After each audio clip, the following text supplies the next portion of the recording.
on a déjà on a commencé tout de suite avec le gouvernement un dialogue permanent et on discute les diverses réponses politiques pour qu'on puisse présenter notre support complet afin de garantir l'harmonisation des politiques publiques privées. Et ça, c'est les mots-clés, l'harmonisation entre nos efforts publics-privés et ces politiques visant à l'atténuation des impacts socio-économiques de la pandémie.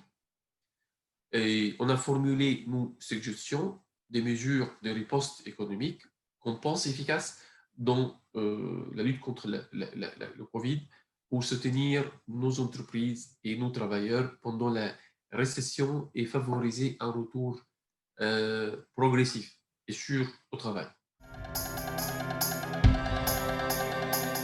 On a presque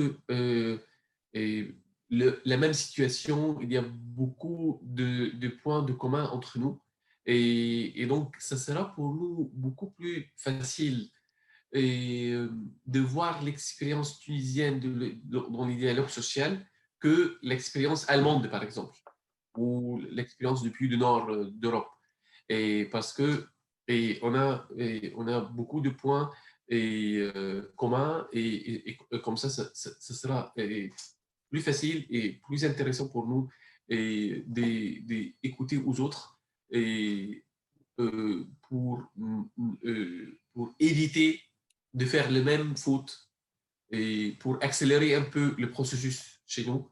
Et donc, c'est cette opportunité de parler ensemble, de voir qu'est-ce que les autres font pendant la pandémie aussi. C'est une crise mondiale, mais quelquefois, il y a des caractères régionaux communs de ces crises mondiales.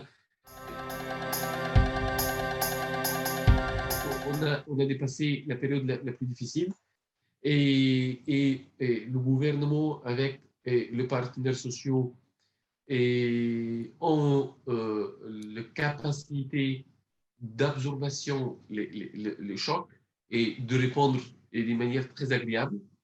Et maintenant, on a eu une bonne expérience pendant les derniers 8 mois et de savoir comment vivre avec le virus et avec la pandémie.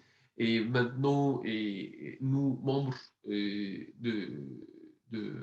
sociétés et d'usines, parce que on a à peu près 90 000 entreprises et on bien préparé maintenant pour répondre s'il y a une deuxième wave de virus.